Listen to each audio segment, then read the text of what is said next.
Welcome to another episode of Headstart Hustler Stories. I'm Sana and I volunteer with Headstart. Today we have Ajish Habib, who is the CEO and co-founder of Tuttifrutti, which is a gaming startup based out of Kerala and accelerated by Google and Unity. Their adventure game, The Katha, has bagged a lot of international, national, and state awards. Let's learn more about the startup from the founder itself.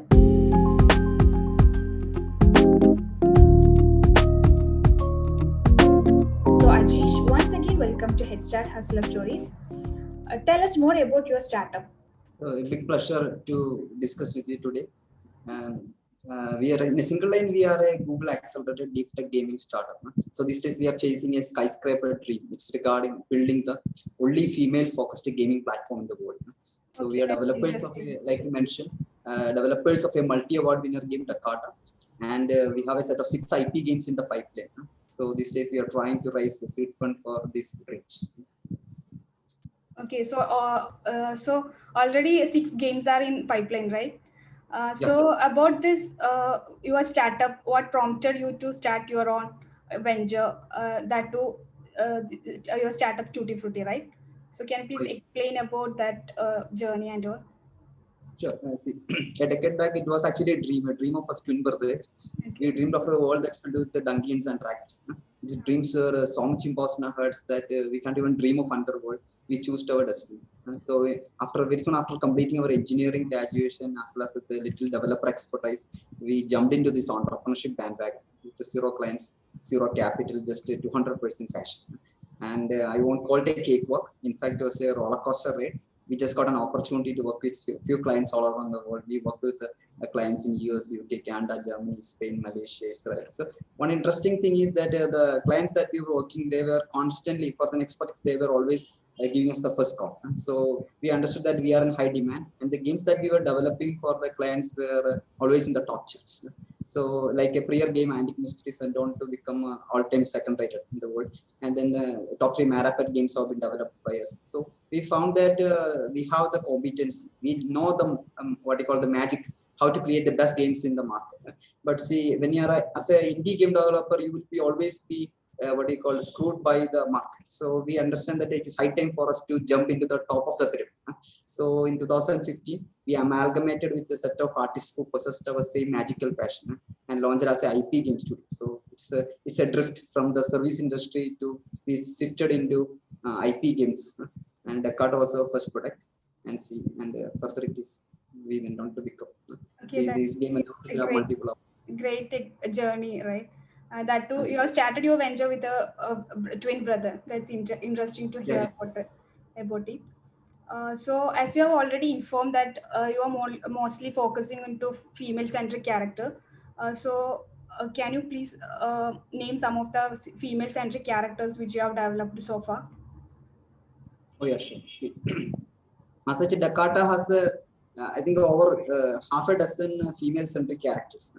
See, with the multiple shades. See, like every character, there will be shades of black and white, and there is nobody Right. which is pure white, nobody which is pure dark. Everyone has this, what do you call, contains these elements. And see, the most important character I would like to say is the female protagonist itself.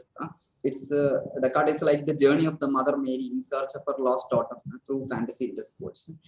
Then the second character which comes to mind is like the last year there is a antagonist. See, she is constantly putting struggles in front of the heroine.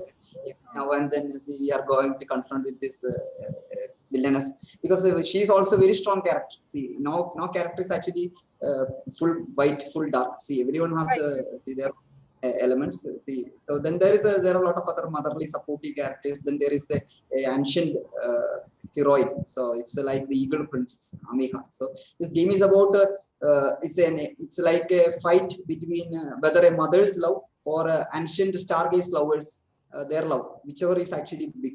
Ultimately, the mother is sacrificing for a daughter. So we are actually proving before the world that humanity is more than evil. Okay.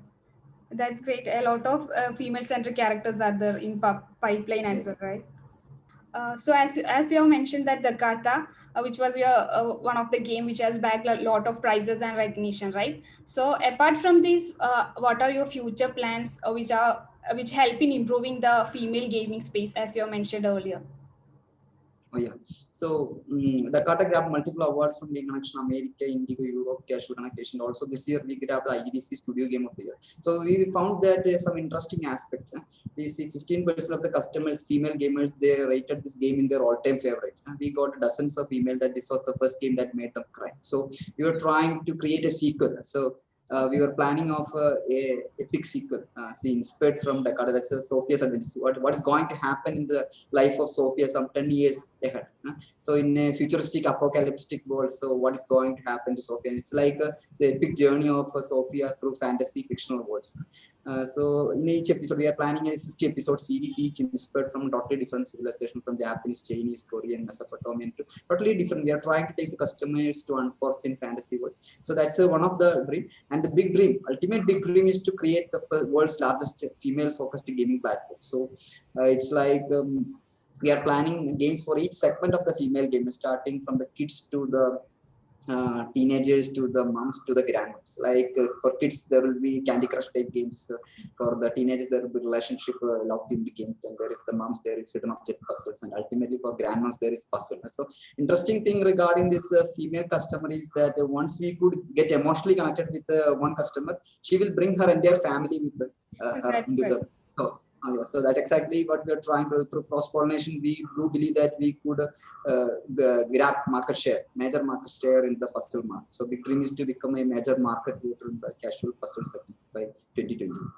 Yeah, it's great to hear about your future plans, especially focusing on the female gaming industry, that too into different sectors, focusing on different sectors, different age groups of women game space itself. Gaming industry has a big eye on metaverse. So, as an early player, how you look upon to this opportunity? Such metaverse is actually is a booming, but see, as such the market is just what do you call it? It's not ripened yet, so Yes, it's still in the exactly. expanding phase. So uh, before entering into a market, we need to find out the sellers. So right now we are thinking of creating a celebrity SaaS model in which create metaverses across celebrities.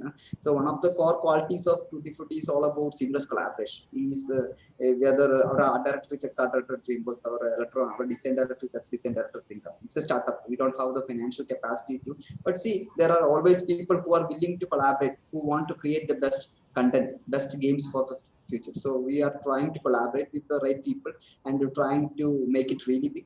And also we are discussing with one of the major players, Helcon NFT. So they were the sponsors of the recently concluded blockchain summit. Okay. So we want to make it really big into the metaverse.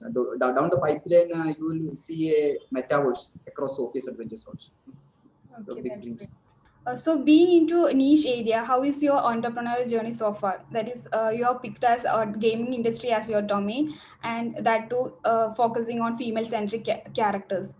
So can you please explain about that journey so far? So if you like to say, see niche area, see there are actually limitations when we are working in a startup environments. Like some of the markets, we have the competency, like we have the complete competency to deliver international quality match 3 games. But the market, typical companies who are operating in this space is each of them have $100 million budget. So there's a entry barrier for companies to cut into some segments. So when we are operating a startup, we need to identify. See, first is our core competency. What exactly is our core strength? Then second, identify which all fields we could play. So there are the market is uneven. So we can't compete in every field. So we need to identify which is the area where we could excel and become rank one. Like we for the player game, we went into hidden object segment and we developed a game which went over some 3,500 games, some 150 elite partners to become that rank one in that PC and Mac segment. And coming down the pipeline in April 15, this game is going to be launched in Google Play Pass. So see, we chosen a niche area and we went on to become a top charted game. But unfortunately, the market actually shifted from PC and Mac towards mobile. And right now, we are actually going to the golden shot in a few months ahead. But right now, see, in a niche area, like right now, see, we are actually choosing a female-centric, what do you call it, specifically female-focused gaming. The interesting aspect regarding the female gamers is that much of the female gamers, they don't identify themselves as gamers.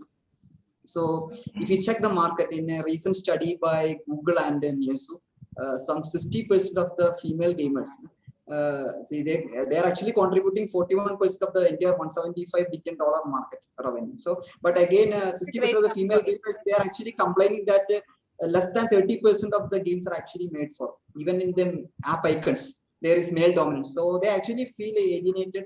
There are lesser and lesser games. Even in a recent, the day before, I found that one of the top player is complaining that less than 5% of the games are actually made for female gamers. So the female gamers are actually just because of the kind of industry they are working, there are lesser and lesser games are actually made for them. There are a lot of undercurrents. So much of the times the companies will be doing is that they are trying to purchase a market report, they are extrapolating it, and the bigger companies will be operating in such what you call extrapolated market reports. But startups are advantage is that we need to identify where exactly is the market gap. We need to identify the pulse of the customer. So we are trying to identify the disruptions in the market. And see those companies who could create innovations in this, so those companies which could bring disruptive innovation to the market, they could succeed. So ultimately, startup is all about this disruptive innovation. We are trying to work in a niche area. We do believe that with our strength, emotional game design as well as immersive game design, we could become a major player in that female gaming space in the down pipeline. We do believe more and more female gamers will recognize that they have been alienated, and right now they are getting the right recognition. So more and more female gamers will join our community, and we could make it really good. That's great to hear about your future plans as well, your vision for your startup as well.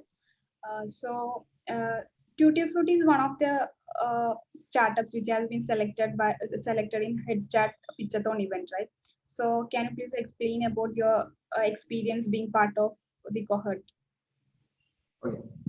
So this was the first time we were part of a, I think it's a hectic, 2 to 3 weeks camp, what you call regular coach. Yeah, So that has been a 1 month long. It was very hectic, and at that time it was actually there were a lot of exercises for us. So we were actually taken back to our classrooms. So at the hurt, see, we are all lifelong students. We want to grow. We want to learn. From masters, from peers. So there is a lot of learning happening. And I do believe that this was one of the best experience we ever had. So we had some of the best mentors, best teachers, best peers. So we learned a lot, and we do believe that it is going to help us in the coming days. It will help us to reach into the target trajectory. So it was an amazing experience. It's happy to hear that it was a great experience for you as well. So Ajish, so I wish you all the best for your startup as well as your future plans as well. So thanks for being here. Thank you. Thank you so much for sharing, space, and for giving us this opportunity to present our idea for this community. Thank you so much.